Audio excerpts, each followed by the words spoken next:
everybody, and welcome to Coping with Donald. I'm Phil. I have not been here for a couple of weeks. There have been several reasons, and boy, oh boy, September has not been a good month for me. As you can tell, I still got the red rash, which I'm trying to put the cream on. I don't know if it's just making the rash going away or it's actually taking care of the underlying problem, which would be, like an early call out of skin problems. Let's just put it that way. In addition, I didn't have the computer for over a week. Well, for 1 week. While it was being debugged and it came back, I'm going to have to get a new computer anyway. My computer was hacked and all sorts of bad things happened. So, right now, I'm sitting here. So, we'll see what happens. There's a lot to talk about. I would like to start with, over the last 2 weeks, obviously. Let's start with Donald Trump's UN speech, which was the most ridiculous speech ever. Everybody's bringing up how he complained about not getting a contract to fix up the building 30 years ago. Okay? Do you still have gripes that you talk about from 30 years ago? Man, I'm sorry they took that show off the air in 1991. Come on. This led to complaints of telling the UN that all their countries are going to hell because only the US is doing things right, and assuring the UN, not in a bragging way, but he is right about everything. I have a hat. Donald Trump was right about everything. I'm not bragging. No. But I am right about everything. And your countries are all going to hell. He was literally trying to insult every country there, and he did a great job, as usual. But there's one part, and then he went on about windmills. There's one part that isn't getting much discussion, and it was probably the most ridiculous part of the entire speech. And that was when he talked about cows. And I think he was referring to a study from, 2 decades ago that somebody did about cows' flatulence ruining the ozone layer or something. Something along those lines. He didn't really specify it, but he did come out and say that the left, the radical left, which I guess he'd put me in the radical left. I don't feel too radical, but he would put me there. The radical, just because I don't like fascism, the radical left is apparently anybody who doesn't want to live in a fascist country, which we are now living in. No, we're not on the road to it. We are already there. Check out the ridiculous indictment of James Comey and things like that. The radical left wants all the cows dead. They're going to kill the cows. We want them dead. They didn't really go into it. Now imagine you're there from another country, a distinguished person, believe it or not. I think everybody that's in that building is pretty distinguished just to get there, unless they were appointed by Trump. They're probably among the smartest people in their entire country, the most polite people, and they're there, and you hear, your country's going to hell, and the radical liberals want to kill the cows. And then he goes on like, it seemed like minutes, and I'm sure it wasn't. Sometimes things like that seem like they're going on a lot longer than they really are. But they're killing the cows. They're killing the cows. They want to kill all the cows. They don't want you to have cows. No cows. I'm like, what an idiot. And if I was there, I probably would have walked down on him.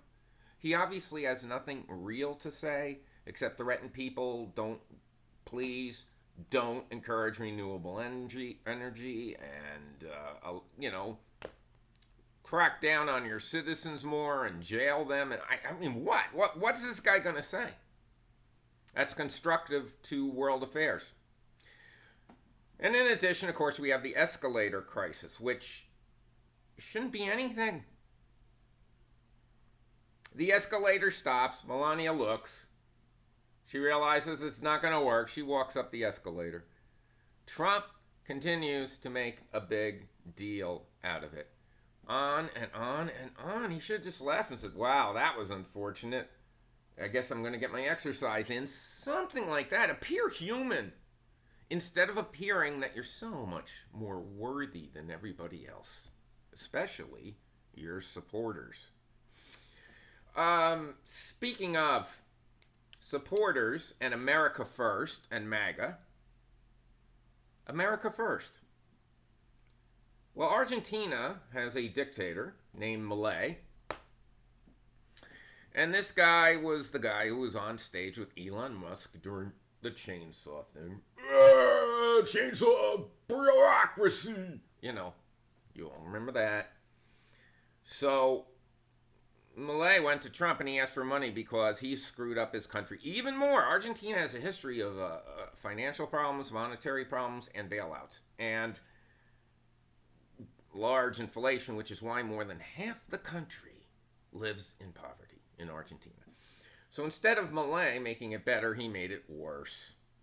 And now he went to Trump, and Trump, because Trump will assist any dictator and any grifter, and this guy Milei is apparently both.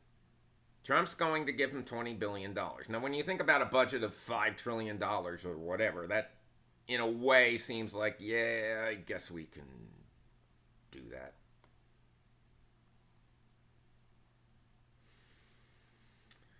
But think for a moment about how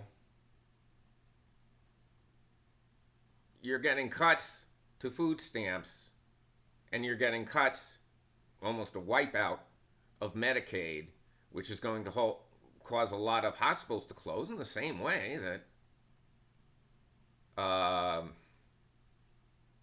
taking away farmers' markets with tariffs, with the tariff anger that he's generating with all these other countries. And now farmers are all going broke, and they need a bailout too, by the way. So he gives $20 billion with Argentina, and you have to ask yourself, how does that put America first?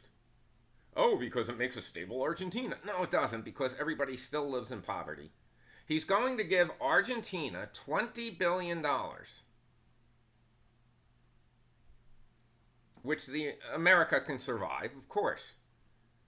But at the same time, kids will be more hungry, and people will go without health care right here at home.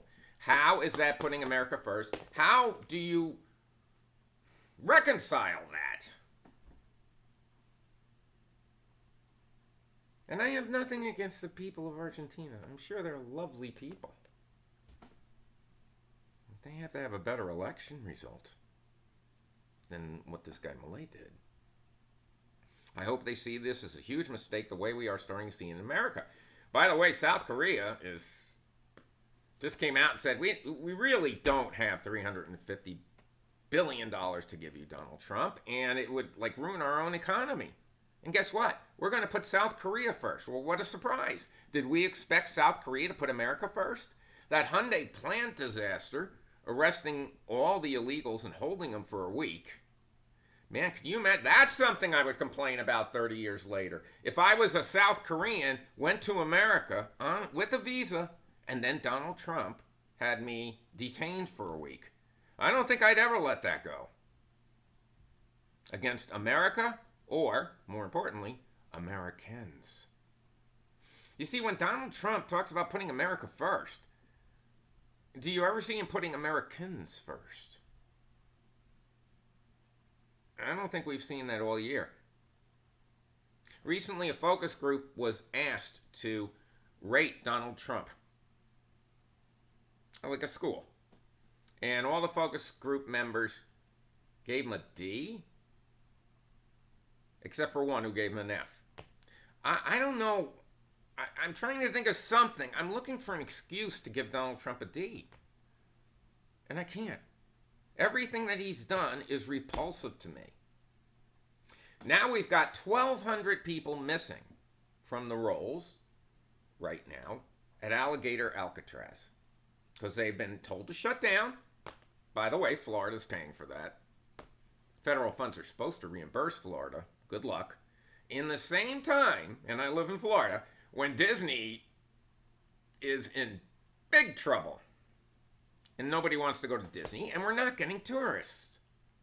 We don't have a state income tax as of now, and we won't with Republicans in control ever, because that would be like cutting off their own nose. But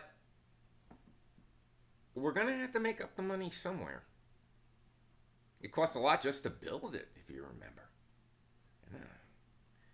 So there's 1,200 people missing out of 1,800 people. And the Miami Herald reported that. For those of you who don't want journalists anymore and just want to listen to state news, the Miami Herald reported that. And it doesn't mean that the worst has happened to them. But it could very much mean that they've been sent to Guatemala or some other place. It's not necessarily they have disappeared, but their lawyers can't find them. Their families can't find them.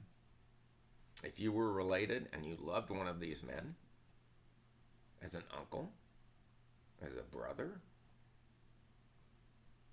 as a spouse, wouldn't you be worried at this point? How could he even sleep? I don't even think I could sleep. And I know that because my brother's one of the few people who watches this, even though he's a Republican.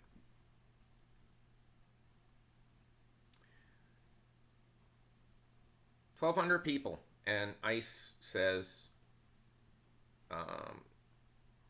to call them if you're concerned about anything that ICE is doing, which I can't imagine you getting an answer from ICE on this.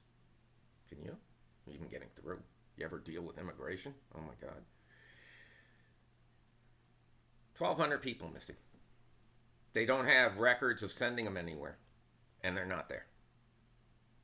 That's 2/3 of the people that were there. Maybe they haven't updated the records. Let's hope that it is. Otherwise, then the rapture did happen. And the only people they took were 1,200 people out of Alligator Alcatraz. Boy, would that piss off MAGA Christians and the religious right. And on that topic of the rapture,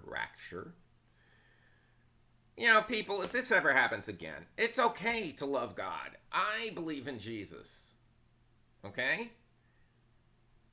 I'm not an expert on Jesus or the Bible, but I believe in Jesus.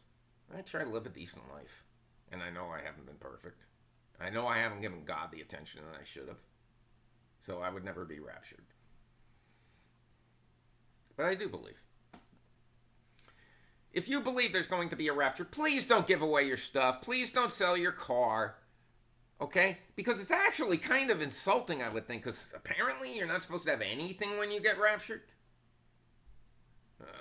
The old thing about the camel going through the needle, the eye of the needle, is easier than a rich man going to heaven.